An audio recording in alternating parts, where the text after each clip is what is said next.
My name is Tommy Chong. I'm a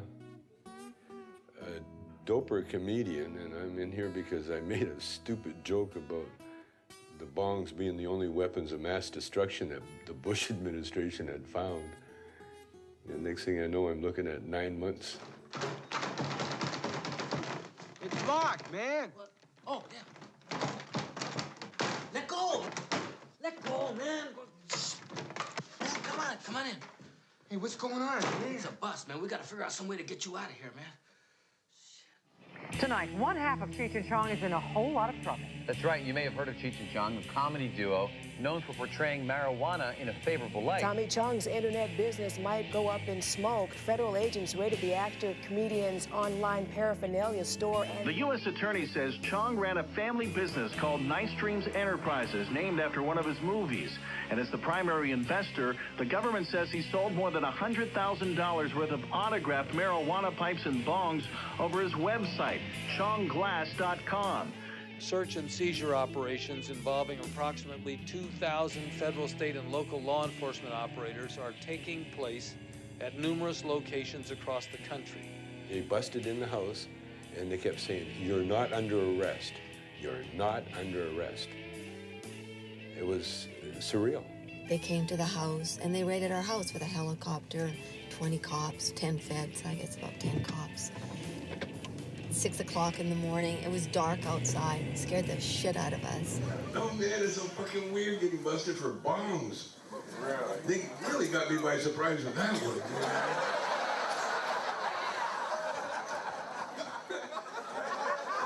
I mean, that, when they raided my house, man, I thought they were looking for dope. I know. And when he said, "Do you have any narcotics in your house?" Of course, I'm Tommy Chong.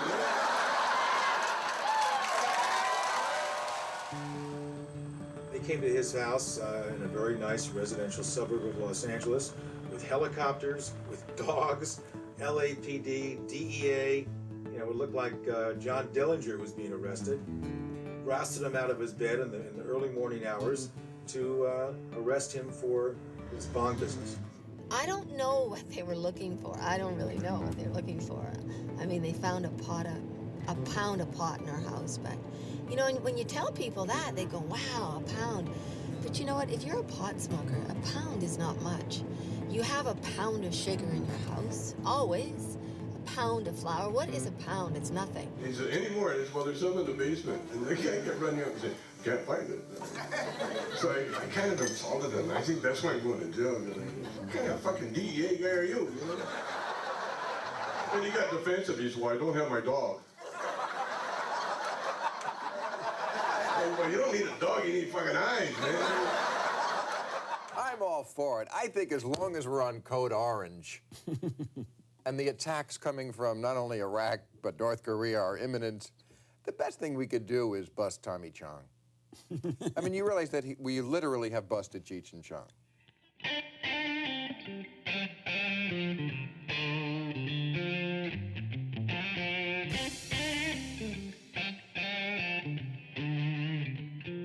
Cheech and Chong were a phenomenon of the counterculture, and because they outlasted most acts from the 1960s, almost came to define the era. Through the 1970s and early 80s, the Vato lowrider and the Mongolian hippie freak biker became the last of the anti-establishment Mohicans, subverting, questioning, and mocking authority in their pursuit of righteous happiness in their very best buds. We've always been into drugs somewhere along the line. You know, everything, you know. You have to speak about what you know, you know. The only thing we've never been is like an ex-drug user. We haven't been that yet. We haven't reached that stage yet. You know. Tommy Chong and I met in Vancouver, Canada in 1969. I was delivering carpets at the time, and he was running an improvisational theater company in a topless nightclub that his family owned. We moved up to Vancouver because Tommy had those nightclubs, and he went to take the clubs over, and he started an improv group. Whoa. And we went looking for actors, and somebody told him about, you know, this funny guy, and that's when we met Cheech. Where did you two meet? I was delivering carpets, actually, and I got introduced to Tommy through a friend who was an editor of a rock and roll magazine. And so he offered me $5 a week more to hang out with naked girls and get high all night than delivering carpets. So I thought about it. Well, let's see the girls. The Shanghai Junk where we performed was the Vancouver's first topless bar. And they were pasties and everything, G-strings. And what it turned out to be at the end was hippie burlesque. You know, informed with a hippie ethic, you know, peace, love, dope, with naked. I'd seen like Second City and The Committee and people like that. So I thought it'd be a good idea if I could get the girls doing skits. I had like a lot of my hippie friends, the long hairs and topless girls, and Cheech came along. All the other people in the group wanted to go up north and get their head together. They felt this was not cool, making money, and it wasn't the hip thing to do. So Cheech said, you know, man, I'll go down to LA with you. I'm into making money. I'm into becoming a star. The group broke up, and then Cheech and I just stayed together and came down to LA, and the audience was, you know, that stoner kind of audience. So then we started doing characters based on our audience. Oh, hey, man, the cops are behind us. No, don't turn around, man. Just sit there and act natural. Oh, man. Hey, I want you to get rid of this stuff, okay? I'm getting rid of it, man. No, man, not that way. Eat it, man. Oh, man, I can't eat. I got a whole Hey, man, pocket they're right full, behind man. us, man. When I saw them, I thought, these guys are unique. These guys are really funny. And with music or comedy, it's always, is it funny or is it good? It doesn't matter what it is. They were one of the few acts that was really appealing to not the typical kids, but the rock and roll kids. They were one of the leaders of the counterculture movement. Who is it? It's me, Dave. Open up, man. I got the stuff.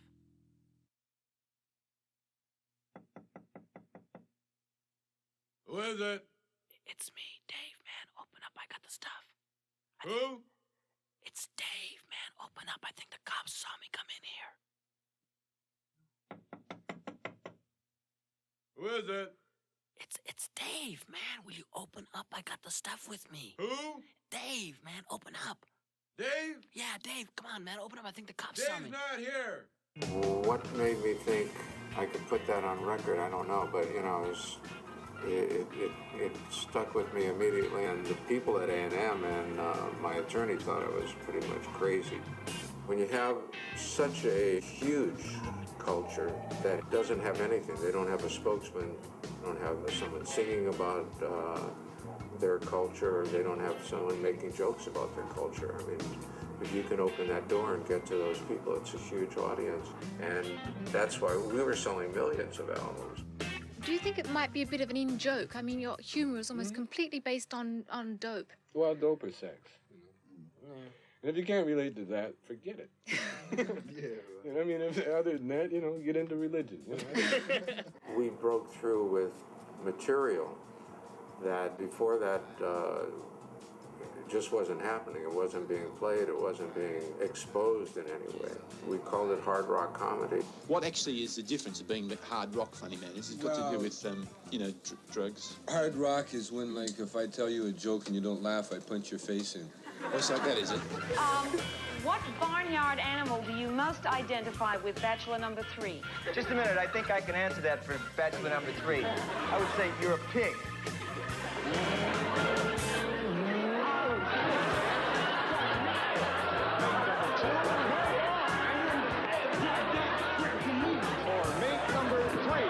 Eventually, we got play, and they did TV shows that we never thought in the beginning that they would be asked to do. There are some people who might question whether or not your material was, you know, off color. The good thing about our stuff is you can take it both ways, you know. You can? Either you get it or you don't. They were funny. They understood their audience. They understood the people who did like them, what they felt was funny, and they entertained them. I mean, we're in the entertainment business. That's what we did. Now, whether we want to go back and say, well, it was really a political statement, I don't know. What do you like so much about drugs? Drugs? I don't know. You have a lot of fun. You get high and laugh at nothing. And that's what Cheech and Chong are. You know? You get high and you laugh at us. You know? It doesn't take a lot of brain. Hey, man. What? Who is in this shit, man? Mostly Maui Wowie, man. Yeah? But it's got some Labrador in it. What's Labrador? It's dog shit. What? Yeah, my dog ate my stash, man. I had it on the table and the little motherfucker ate it, man. Yeah? So I had to follow him around the little baggie for 3 days before I got it back. You mean we're smoking dog shit, man? So they did Up in Smoke, and it became a big hit. I mean, that was a shock to everybody, a shock, because nobody thought that little movie was going to be a hit. It was so cool. It was so cool.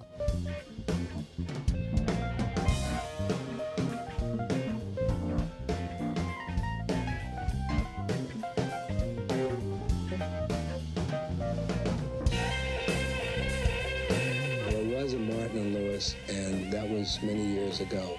Before that, there was Abbott and Costello. Before that, there was Laurel and Hardy. Today, there is only Cheech and Chong. You said you don't want to hurt anybody, but there are some people that say that by doing dope in the movies, and these kids come to the movies and they see you doing that, you're hurting those kids. Only if you take their position that drugs are bad. And we take the position that some drugs are not only harmless, but are good for you. We're not the cause.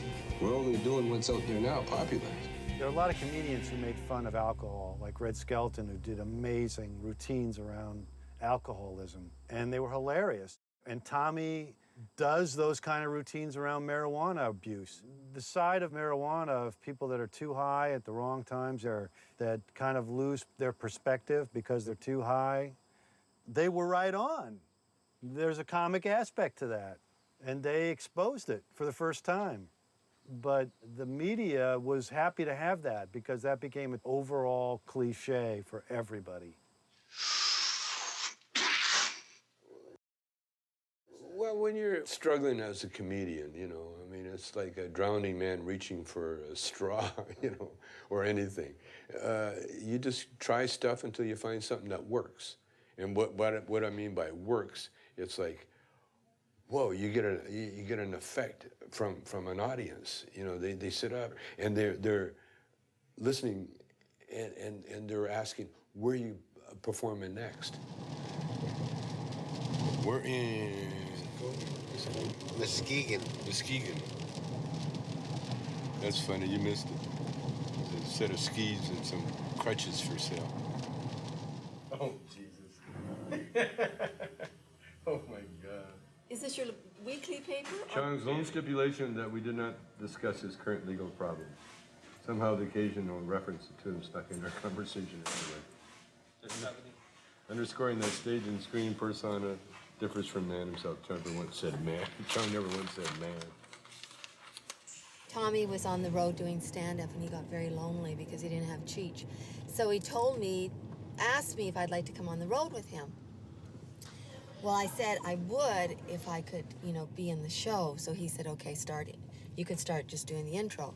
You know, the thing is, Tommy had me convinced that pot was legal. We had it growing on the roof of the house. We were selling little bongs after the show. So after this incident, I realized I fucked up. I should have married Cheech. So now, let's bring up the biggest stoner of them all. The Mauritian marijuana, the king of dope, the one, the only, Mr. Tommy Chong.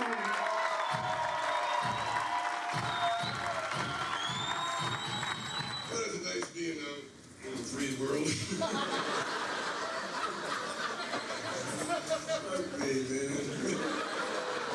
I thought if I'm going to get pot, it'd be for pot. My mom.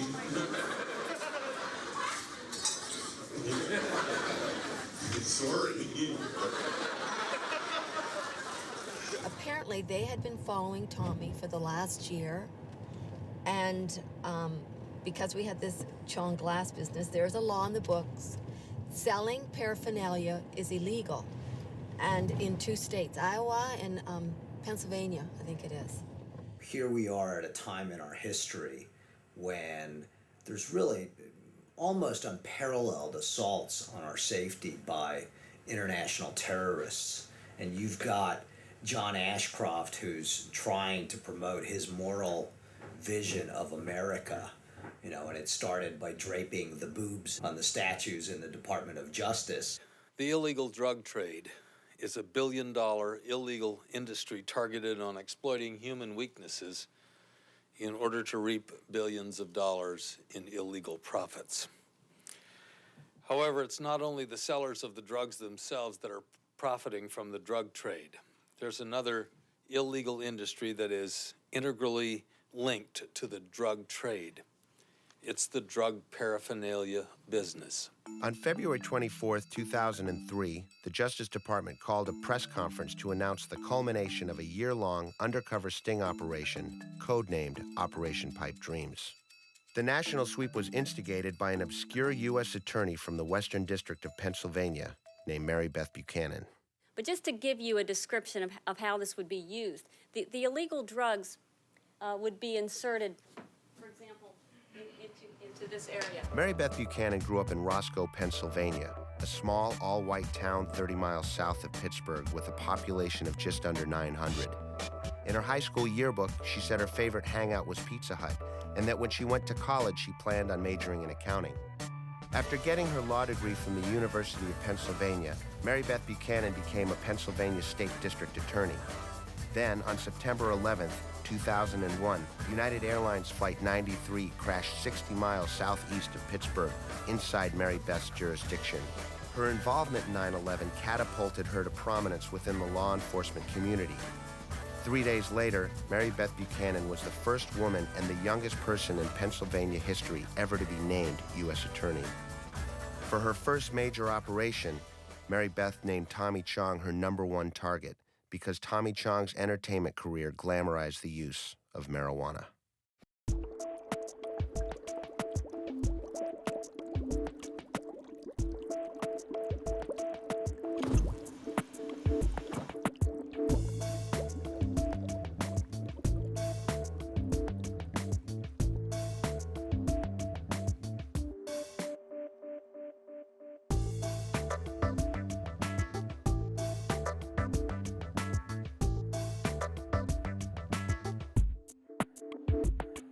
Hi, I'm Chong.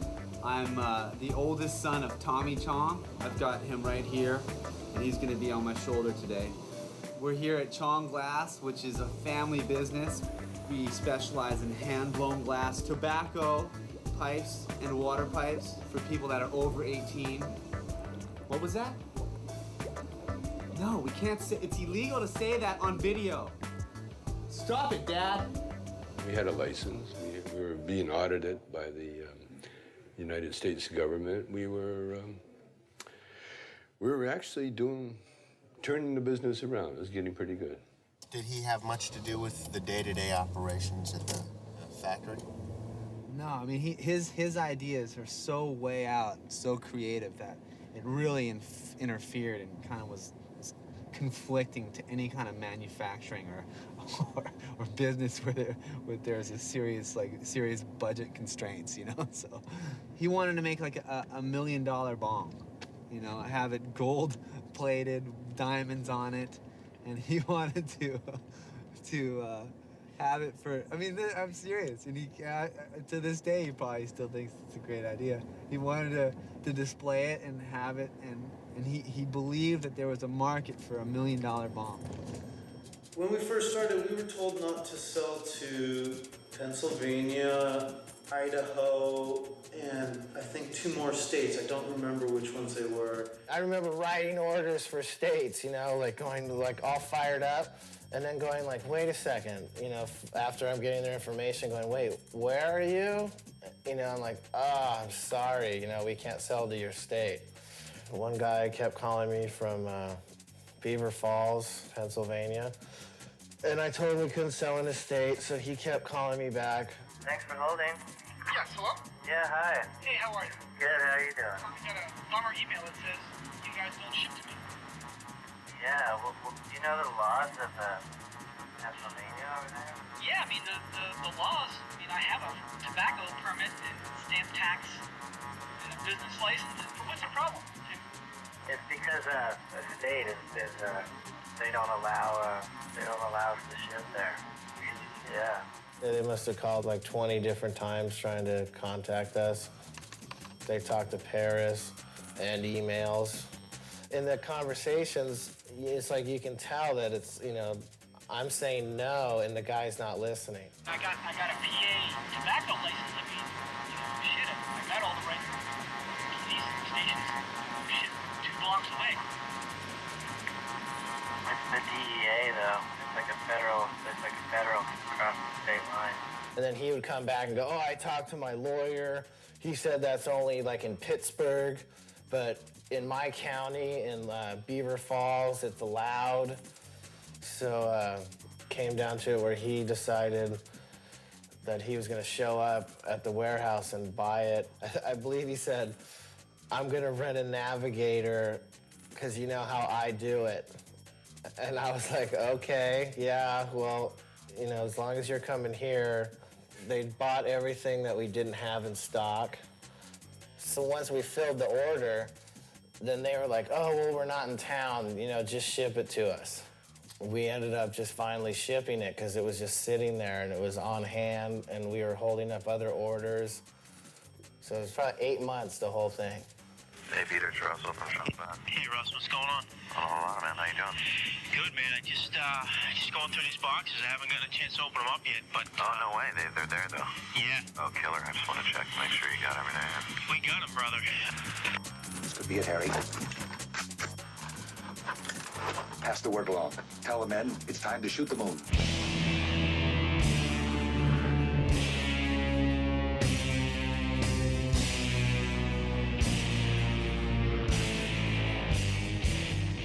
I couldn't believe the manpower that they had.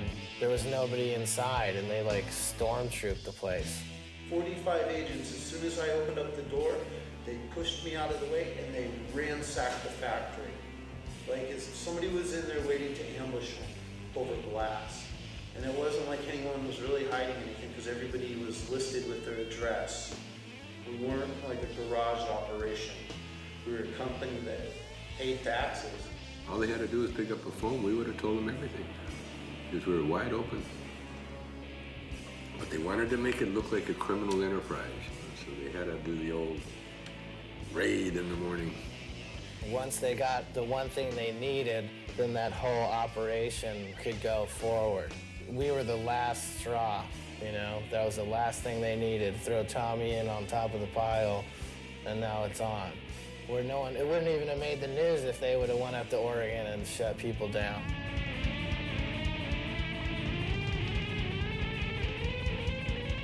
I was insignificant, you know. I was like, you know, they asked me some questions, but really I was insignificant. It was like, from the get-go, it was clear that they could care less about me. It was about my father and his celebrity. That's what it was about. Make bongs illegal. I know hippies will quit like left and right now. I just told her, by the way, I can't smoke anymore. I got my bong. Truth is, boy, you get a bud, no way to smoke it, you turn into MacGyver in a heartbeat. Took a little jar of pimentos, punched a hole in the top, put a French horn mouthpiece in it, took my brother's super soaker, cut his hose, stuck that in there, went to my neighbor's house, asked my neighbor's mom for some Play-Doh for a Sunday school project, plugged it up, went down to my buddy's house, and it was done. I think the easiest way is to grab an apple, and then you want to create an L. You find where the stem comes out, poke a pin, a big pin that is, right down the bottom. You want to burn it slow and lightly, and you get kind of a natural taste with it, kind of an apple-scented weed. It's straight, it works perfectly. Potatoes work too. You can take a mag light and unscrew and put the battery, take the battery out to get rid of all the rubber, and then put a screen in there. I mean, there's all kinds of ways you can actually ingest marijuana, but through a bong is a healthy way. Okay, again, this is another item. The gas mask bong. Of course, you would put the gas mask on your face and then ingest the marijuana so you can have your hands free. The federal government, to my knowledge, has never emphasized headshot cases. This was the first major prosecution that that I can remember. So people tended to kind of ignore it. They sort of pulled something up out of the basement of federal law here and prosecuted Tommy Chong with that federal statute. This railroad train was heading for the station. And one of our problems in this case is that so many people told Tommy that nothing was going to happen to him. And we were afraid that it was. The government believes that the federal statute in this case prohibiting the sale and offering for sale of drug paraphernalia is absolutely clear. This woman in Pittsburgh, she was the national U.S. attorney in charge of the task force on drug paraphernalia. So we knew we had problems. And she came into court personally, argued the sentencing, and it was clear this thing was being done as a show trial, as a show case for her to further her career and for the Attorney General to further his career. They spent $12 million and utilized massive law enforcement resources to prosecute this Bong case. It was a shock. In a last-ditch effort to avoid serving actual prison time and stay at home under house arrest, Tommy made a public service announcement for the drug courts of America. Tommy's concept: why smoke pot to get high when you can get high naturally dancing salsa? Is this a wide shot? You have a headband? Some Yep. Chong? You want to do some stuff with the Chong character talking about salsa? No. No? No, I think it'd best be me. I actually think you should put some humor into some of this. Well, that's true. I do. Yeah, you're not funny, man. Yeah. You're not no, the funny. humor is good, but I don't think being that character is right. Well, you don't want that because, you know, my humor, you know, in this situation is definitely not something you're going to be able to show any drug court. Try one more time. Action. Hey, man, you know who I am. I'm Tommy Chong, man. And I just got to know one thing. Do you want to get high? Cut. Now, isn't it true that Tommy plea bargained and accepted a jail term, as I heard, correct me if I'm wrong, to save his wife and his child? Tommy determined from the outset that he was not going to contest the charges if we could arrange a deal that would assure that neither his son nor his wife were charged. She said, look, we're thinking of prosecuting his son, we're thinking of prosecuting his wife. If your client takes the fall, we won't prosecute them. So it's not really a deal. They didn't say, oh yeah, you'll get house arrest or you'll get this. It's like, you know, you don't know what you'll get, but we won't prosecute your son and your wife won't get the same thing, you know, so you have no choice. Almost all federal charges are settled by a plea bargain. The prosecutors have enormous power in seeking punishment by how to frame the charge and can seek very, very long prison sentences. And as a result, there's enormous pressure on the defendant to plea bargain and plead guilty and get a reduced sentence. I mean, some of these sentences are just too long to serve. So what Tommy did, I don't know. Maybe he could have been found innocent in court, maybe not. But by going to court, it would have been an enormous risk. The way it is now, this is a slam dunk for all the legal profession. The defense lawyers don't have a job. They just rubber stamp. All they have to do is take the deal, whatever the deal's offered, to their client and say, take the deal. If you don't take the deal, you're going to go away to jail because there's no way you're going to win. I could speak for hours about how unfair the federal system is. It is run not by judges, it is run by prosecutors and by our elected officials in Washington, D.C. It is a totally unfair system. I feel badly for anybody under federal indictment.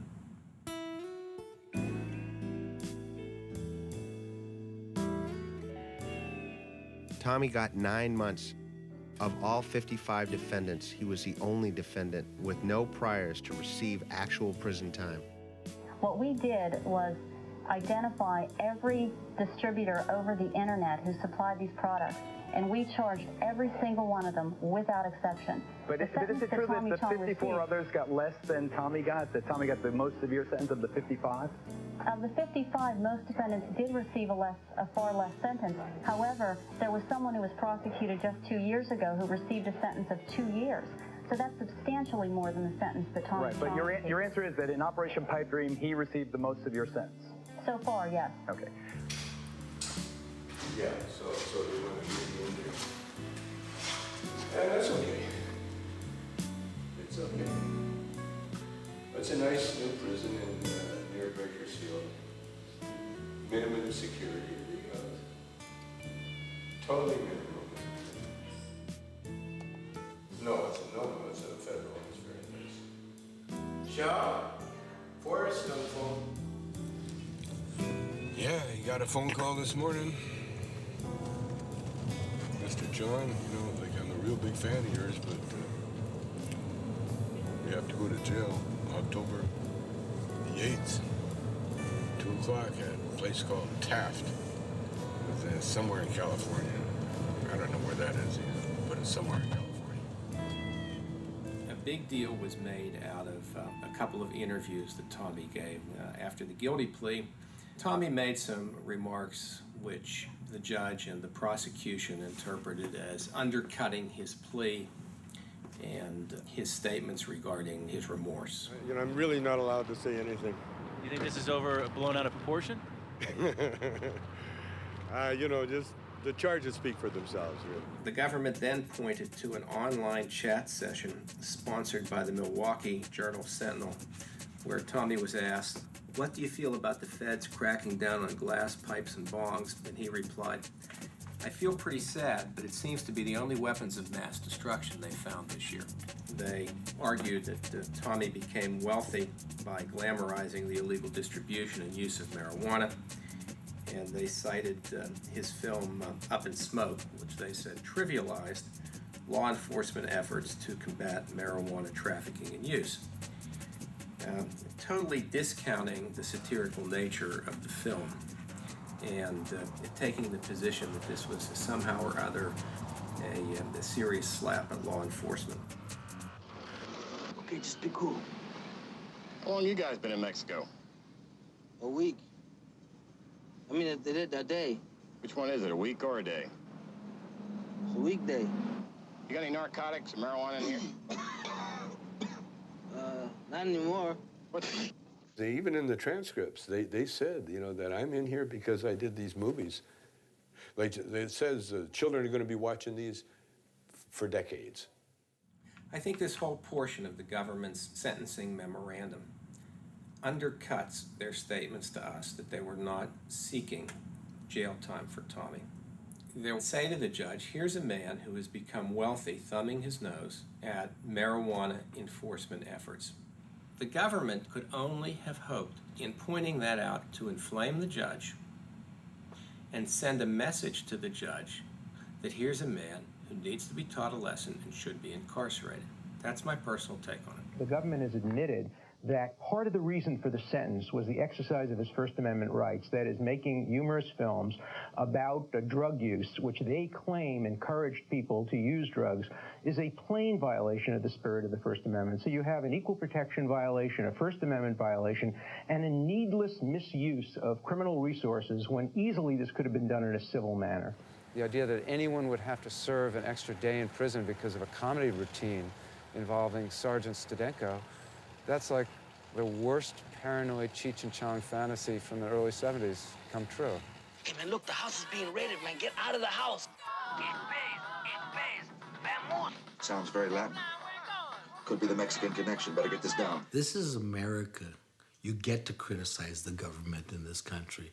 You get to say, I think these guys are ridiculous. It's guaranteed in the very First Amendment to the Constitution. It's what this country was founded on. You get to do that by being an American. And the fact that she brought up your movies? The fact that she brought up our movies means we don't want you to say whatever you want to say. This is not your America anymore, it's our America. And that's absolutely not the case. I think the joke we did in the Tonight Show, I said, if Tommy had been a conservative radio talk show host instead of being in movies, he'd be in rehab. See, I think if they want to get you, they get you.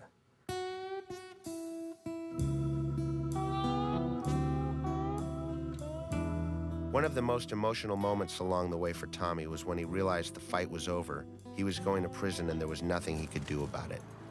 was sobering. You know, it was a sobering moment because all the bullshit was over. You know, there was no more pretending. There was no more, well, we can win this on appeal, or they can't do this to us, or, you know, how could they? I'm just an actor. It was all of that was over. No, I was going to jail.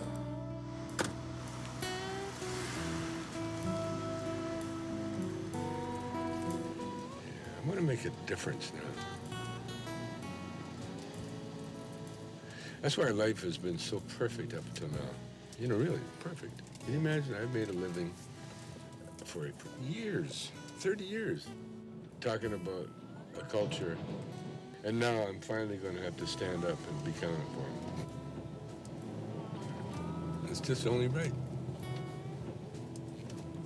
I think when you look at the willingness to punish marijuana offenders this severely, take away their jobs, their cars, their houses, put them in prison for up to life without parole, it's not because of a small number of CIA people conspiring. It's because of something very deep in our culture that's willing to punish and destroy the people we don't like and who don't fit and who don't behave the way that we do. I grew up in Calgary, Alberta, Canada, and my dad, full Chinese, Cantonese, and my mom was Scotch-Irish. And they met in a park in Edmonton, and it was pretty hairy in those days. I grew up knowing I was mixed, you know, and there was no doubt about it. And I was definitely not invited into the white race. I remember a 10-year-old, 11-year-old girl having a birthday party on my block, and everybody got invited except me because I was half Chinese. You know, the father did not want to mix, you know, have that little half-breed boy there, you know. And these were the people I played with every day, you know, that kind of thing. So growing up in that environment, you know, with all the rednecks and that, we learned to fight. First thing we did, you know, my brother and I, actually my brother, he was much better. He was older than me, so he had to clear the jungle, you know.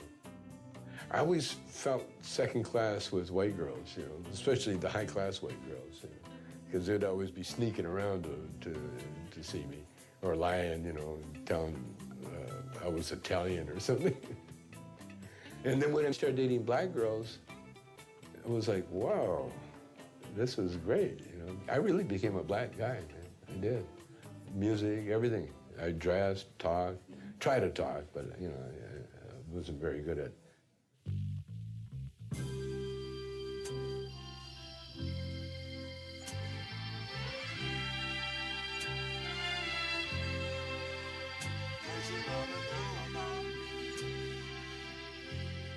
When I was in Motown, I played guitar in a band called Bobby Taylor and the Vancouvers.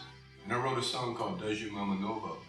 About a guy asking a woman if her mother knows that he's black, or in my case, Chinese. Even though Tommy created the Vancouvers, he was fired from his own band. But around the same time, a bass player named Ray Vaughn handed Tommy two things that would change his life forever: a Lenny Bruce comedy album and a marijuana cigarette. Lenny Bruce exposed the hypocrisy around marijuana and the laws against it, which had been steeped in racism and used as a tool to keep minorities down. It was the jazz musicians who turned it into a sacrament and passed its cultural use down to the Beats and the hippies.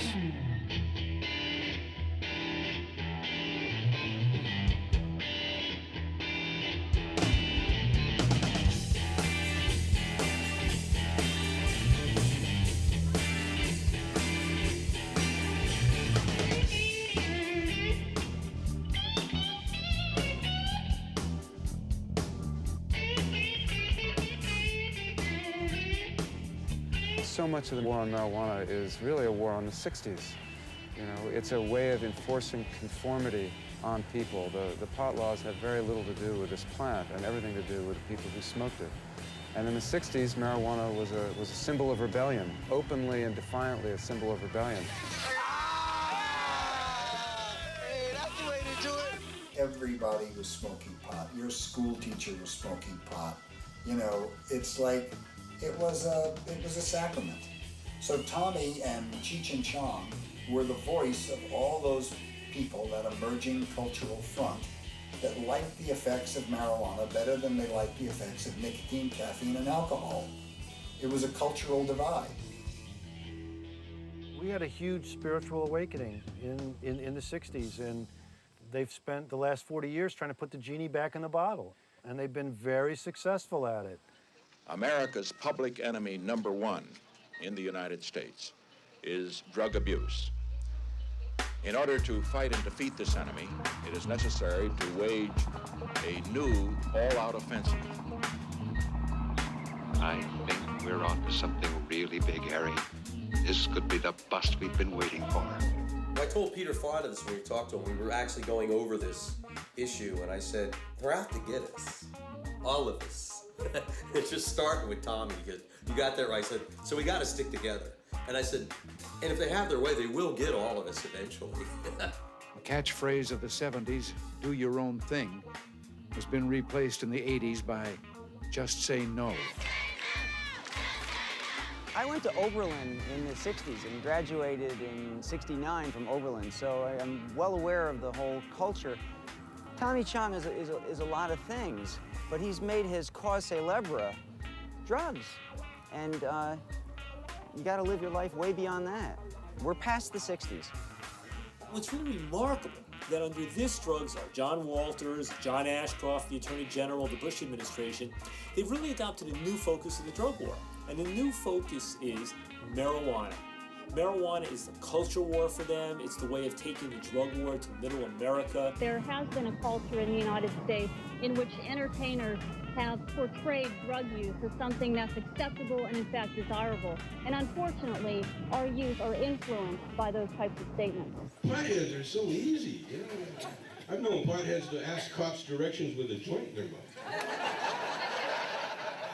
Excuse me, officer, can you tell me?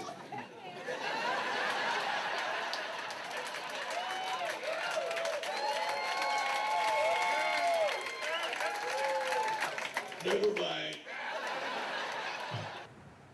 It's not as if the Justice Department sent out a notice to all of these people producing drug paraphernalia, producing bongs and such, and said, we realize that this law has not been enforced by the federal government in recent years, but now we're going to start to enforce it, so cease and desist from your manufacturer. They didn't do that. There was no heads up. There was no notice. Right? What they did was they raided people, they arrested people middle of the night, humiliated them, seized their property, destroyed their property. This was all about politics. It was all about humiliation. That's what was going on. This was not about protecting the kids. This was not about any of that. Yesterday was September 11th, the day we were supposed to remember what was really important to us in America. And on that day, yesterday, Tommy Chong was sentenced to 9 months in federal prison for selling bongs on the internet. Finally, the terror alert can go back to green.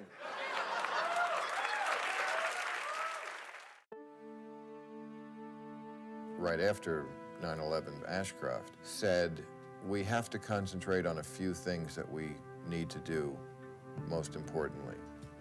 He made a very, very smart statement that he never lived up to, which was, look, now that we're confronted with this terrorist problem, you know, we can't really do what we always did. And I interpreted that to mean, you know, we can't fight the culture wars, we can't fight the drug wars, we can't fight the war on sex.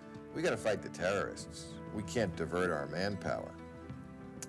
Well, obviously, that went out the window, because I can't think of a more ridiculous diversion of manpower than to bust Tommy Chong. If anyone feels safer because Tommy was put in jail, that's a ridiculous human being. They're just tearing this whole Constitution apart. They're tearing freedoms apart. You know, they got this. And then the 9/11 hit, and then that gave them the carte blanche. You know, now they can do a Patriot Act on everybody. We've got a new war, and I want you to know your government is doing everything we can to defeat those who hate freedom. It's so important for Americans to know that the traffic in drugs finances the work of terror, sustaining terrorists. And I mean, even right now, I read where they equated drug use with terrorism. So that's the first step in saying that if you use drugs, you can be locked up as a terrorist because you support a terrorist organization, your use of drugs. The terrorists use drug profits to fund their cells, to commit acts of murder. If you quit drugs, you join the fight against terror in America.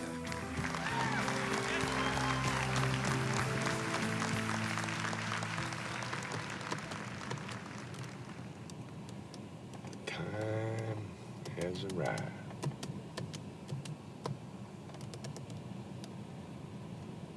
I got a little thing I used to do, still do.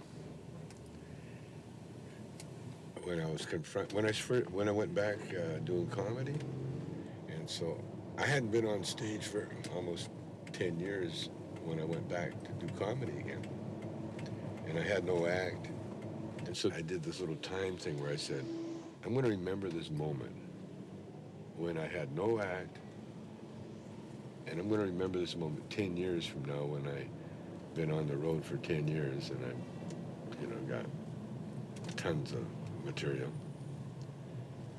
Because it was sort of like a helpless feeling, that you're caught in this time warp. And so that's kind of how I'm handling this little trip I'm going on. Because I'm going to remember, I'm not going to remember, it's not so much dwelling on the fact that I'm leaving. I'm looking forward to the time when I'm coming back. That's the time I'm going to be remembering. It's funny, we're going to see if we're going to have a governor named Arnold. I got a feeling we're not. I mean, if they elect Arnold,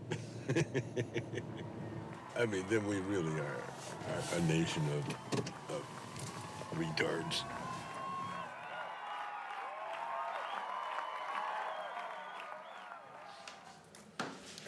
I talked to the prison, Taft prison, finding out what I can bring and everything. What happened to your glasses? And they said, oh, they're old. I think I got a kind of a. I'm gonna throw these out. So what else? Your glasses. What? These ones. What? Well, it's embarrassing. You don't need I can use them. No, I'm throwing out. Honey, don't do that. Don't throw my stuff. You only get to take one pair to prison, honey.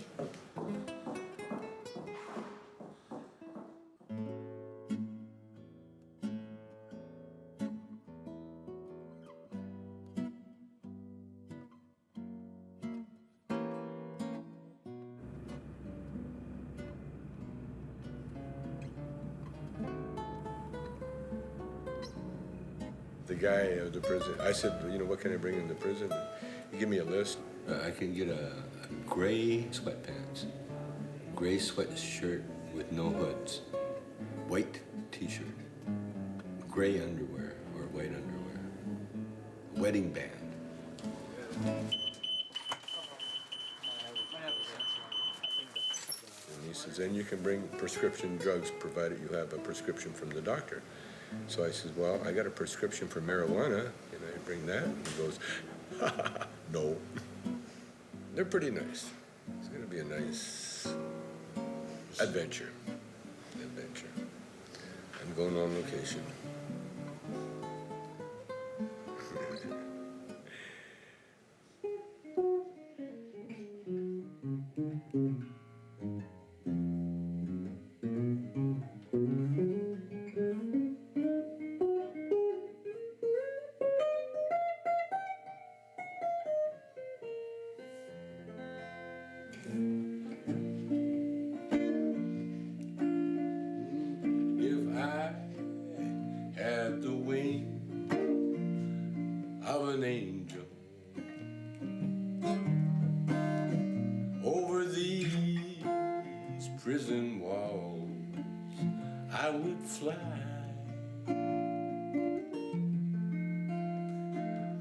Fly to the arms of my loved one, my darling, and there I would gladly die.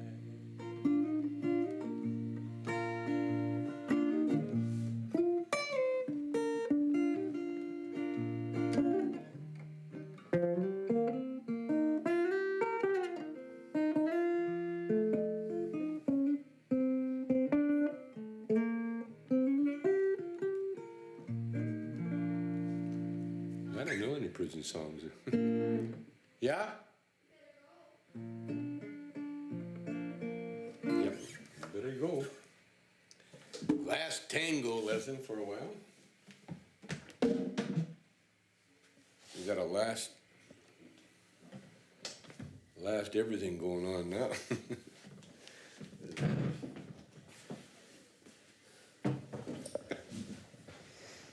Oh, I had the wings of an angel over these prison walls. It's fucking singing prison songs. I would fly through the air. Here comes the Gilbert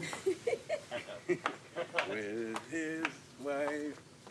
He's going to jail, but Sorry. not for life.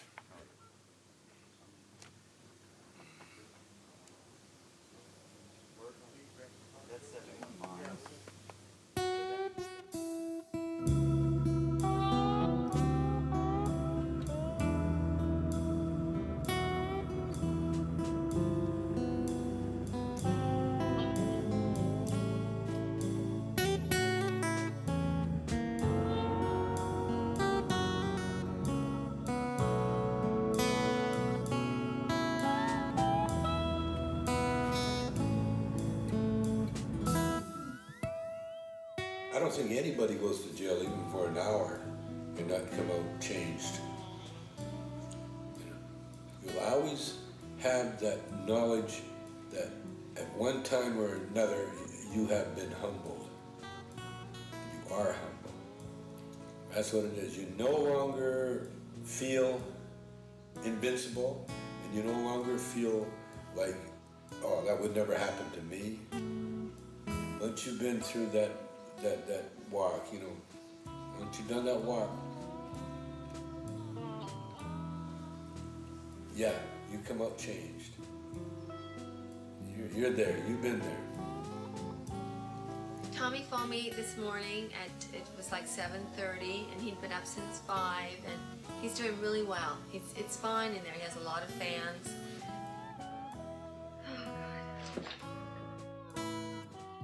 He was there about a week before I got there, and somebody said, I asked when I got over there, I said, I heard Tommy Chong's over here. And he, yeah, there he goes. I looked and I said, hell, I thought he was taller than that.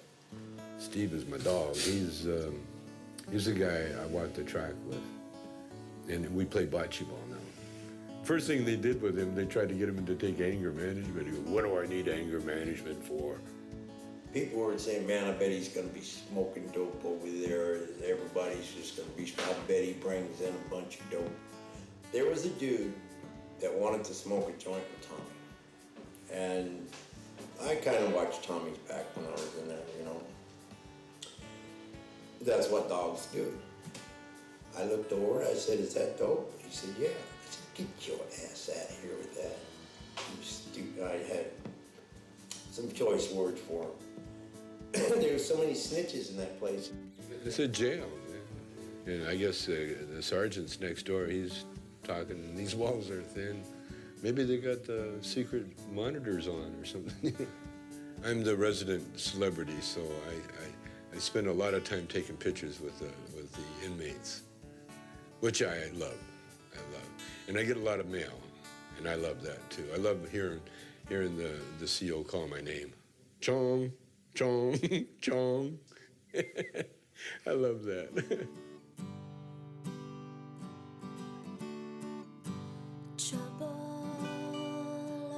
Trouble set me free. I have seen your face and it's too much for me. Trouble, oh trouble, can't you see? You're eating my heart away and there's nothing much left of me.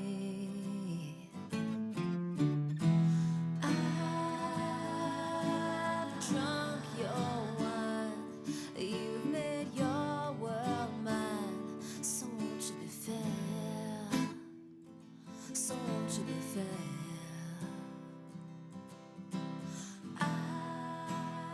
foolishness of it is, all they did when they did that to Tommy, all they did with the people who follow him, all they did was made more of a hero out of him.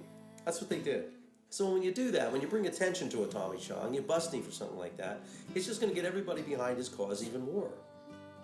There are people in here that desperately needed a voice, you know. They desperately needed me to be in here so I could be doing exactly this, because no one's speaking for them. Because there's so many stories in here, there's so many innocent people that are being incarcerated for no reason. We gotta move on. You know, my dad's gonna be fine. He's a tough guy. He's in prison, and he's fine. You know, and he can't wait to get out. But you know what? He's fine. And they're not gonna take anything away. They're just making him bigger and stronger, and something serious to reckon with. Because when he gets out, I mean, talk about inspired. I feel tremendously guilty. And I feel very responsible for convincing my parents to get into this business. So, you know, I'm gonna do my best to make this up to them. You know, and it's not something that they've instilled in me and said that, you know, you owe us or anything like that. So I don't want that to sound like that. It's just something that I see, that I've observed, and that I want to do for my family. See, there's no set rules because you never know. Like a lot of people say it was wrong for this guy to go to jail, but yet he wrote a great novel while he was in there. You know, because people's experiences, man. How can you say they're right or wrong?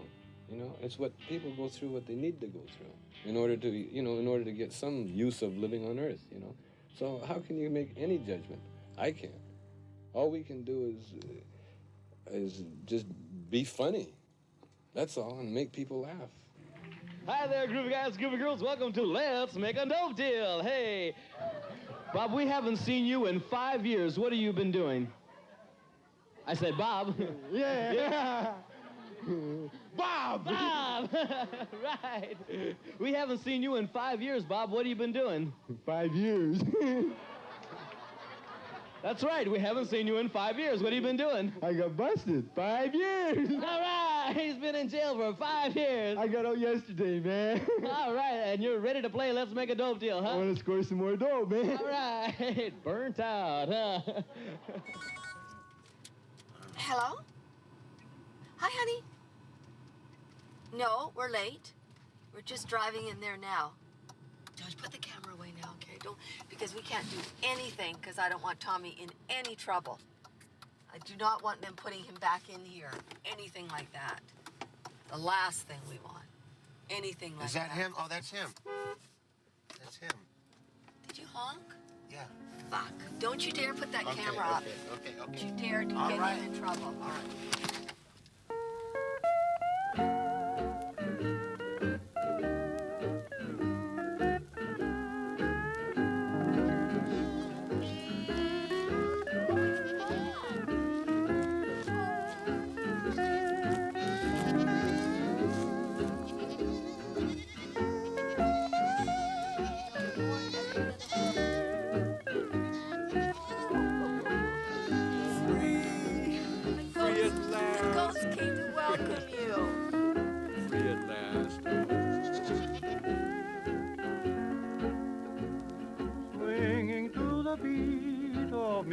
Soft and sweet, I met a dusky maiden one day.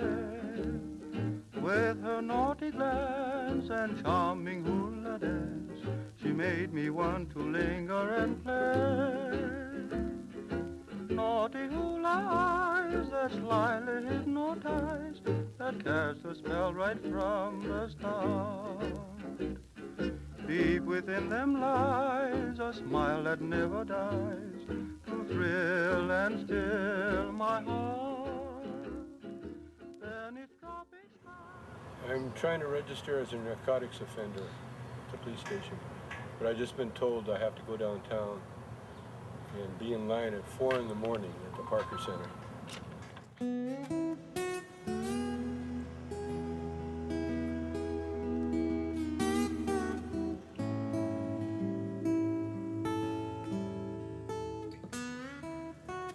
When you go to jail, when you end up in jail, when you're in the system, they own your ass. They want people to fail the piss test. That's why they have piss test. And that's why they have these probation periods, you know. It's a game. This government is equipped to handle rebels. You know, that's exactly what these laws were designed to do. Yeah, you're free, but not really.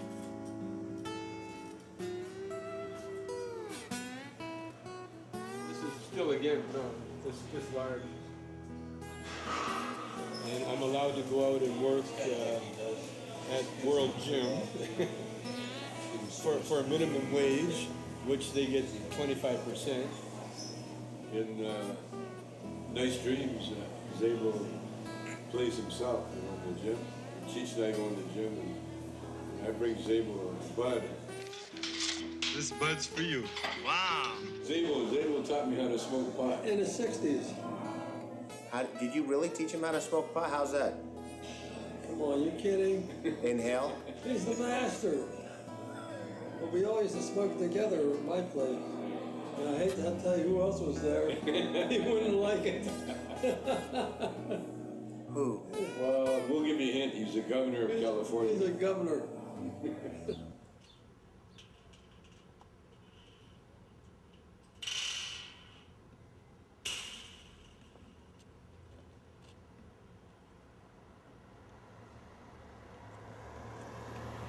Out of jail. You're a free man. Free man. Free at last. But here I am. And I feel different, you know that? I feel free. When they say doing time, I really understand it now. Because you're messing with time, or time's messing with you. You're finding out what it's like to have your time controlled.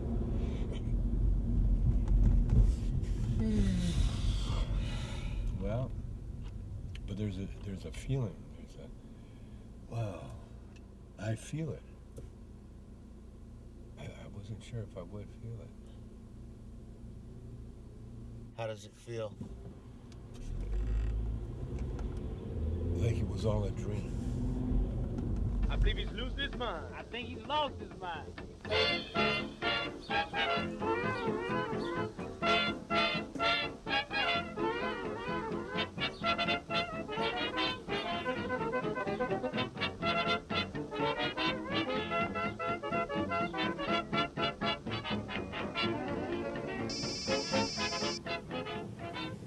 I am living proof that stoners can be efficient. What word am I looking for? Hardworking, diligent. Yeah, hardworking, diligent individuals who are very responsible. It's such a crock. Have you ever met 23? Well, I'm excited. Tommy Chong is on the show tonight.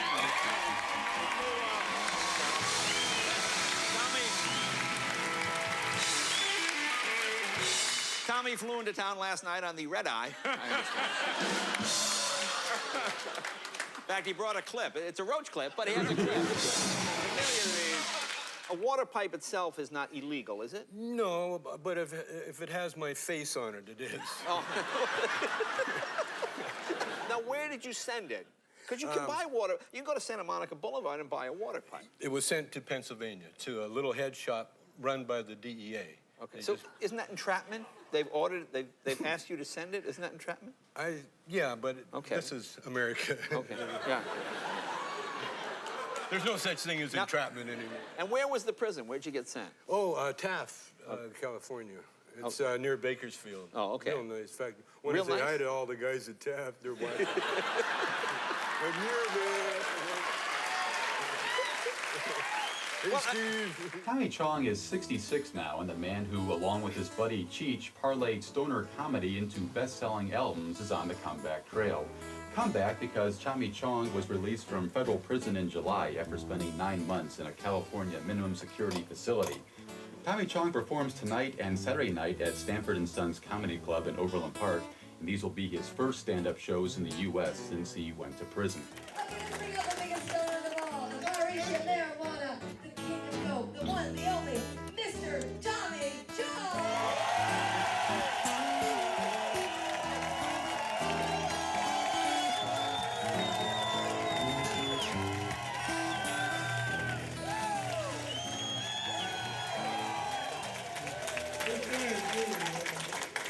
Feels good, man. I don't give a fuck what anybody says. Jail's not fun. At this point in your life, people hear the names Cheech and Chong, and they think of drug use. What do you make of that at this point in your career?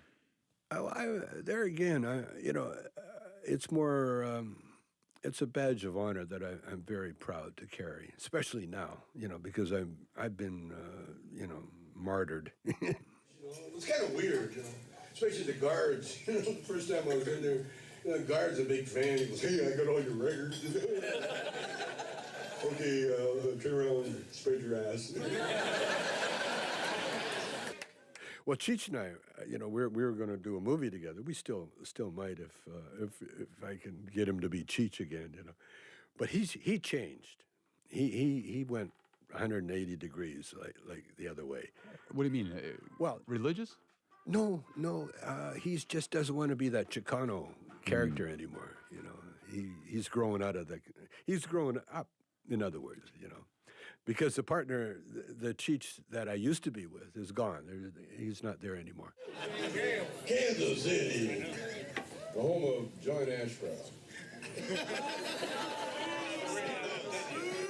That's my buddy, man. Old John. He hasn't seen the last of me.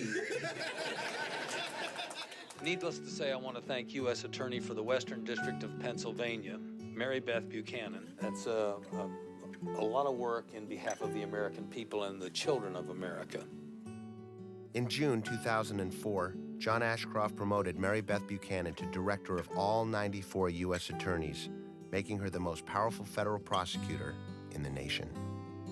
And in November, claiming that he had secured the nation from crime and terror, John Ashcroft resigned. When the Justice Department, when Ashcroft, Walters decided to go after Tommy Chong and the bond manufacturers in Operation Pipe Dream, it may have been the ultimate symbol of the absurdity and the silliness of the war on drugs. It's a civil rights issue. It's about the power of the government to choose who they don't like and destroy them. And, you can sit quietly by while pot smokers and people like Tommy Chong are in prison and think it has nothing to do with you. And then one day it may have something to do with you. I told him after I got to know Tommy, and he told me about his case and stuff. I laughed and told him, you know why you're doing time. He said, why? Because of the character you played. You were so good, you convinced them all that that's who you are. One over here, Tommy, please. See, it wasn't like I was in a contest and I had lost. I wasn't defeated by any means. The ultimate aim was to bring me down. That's what they wanted. They wanted that stoner that they saw in the movies, because I represent their worst nightmare. I'm their kids, I'm their grandkids, I'm their total worst nightmare.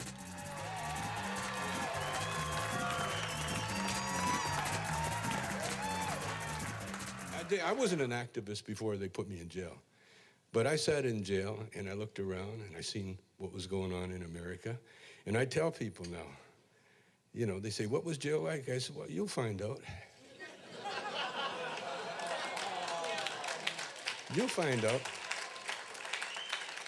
Because they can put anybody in jail anytime they want and don't think they won't. Keep awake, be alive, and make sure we vote. Make sure we get everybody out there and vote these fuckers out of office. Thank you. Tommy Chong, ladies and gentlemen. Tommy Chong. Everything in this drama, it was exciting. It was exciting, and it was sad. It was all of that. But it's not over. See, The fight wasn't over. You know, it wasn't like, oh, I lost, I got to go to jail, start my life over again. No, it was, what happened is just the beginning. It was like a chapter.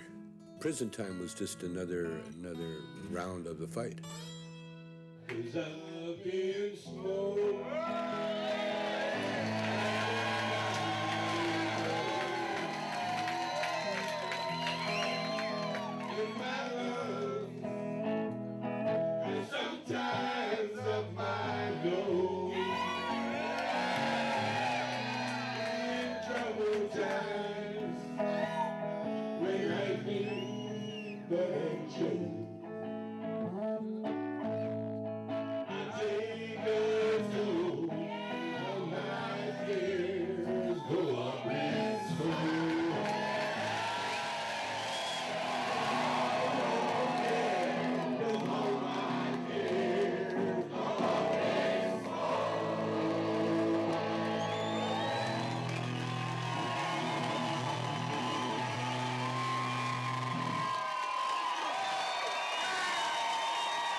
just fly by. All the time you spent doing shows and getting high. I can't lie, feel blessed just to be alive. On the front line, I saw some friends and family die. So many times, I think how life could have been if I could afford to be an upright citizen. I never been that tight to believe the hype. I've been grimy, hardcore, almost all my life. I like pushing limits, walking on the edge. I love the feeling when the godless seeps into my head.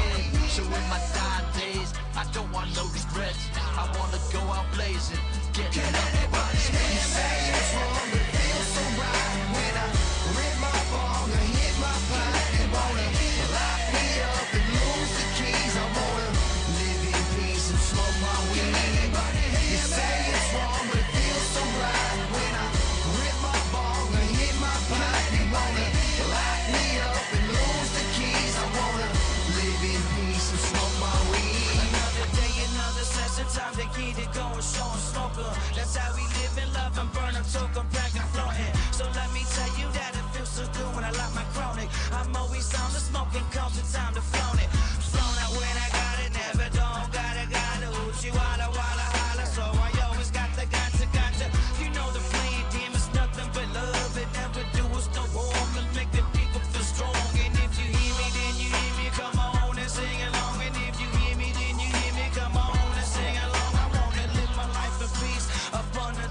cheese with my family in the organ. You say it's wrong, but it feels so right when I rip my bong and hit my pipe. You wanna lock me up and lose the keys. I wanna live in peace and smoke my weed.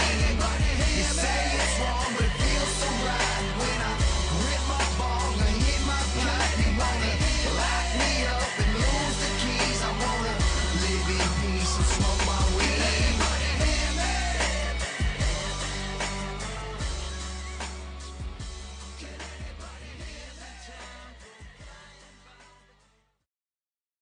I hear that train coming round the bend. I hope it's full of women, 'cause I'm tired of fucking men. I'm stuck in Folsom Prison.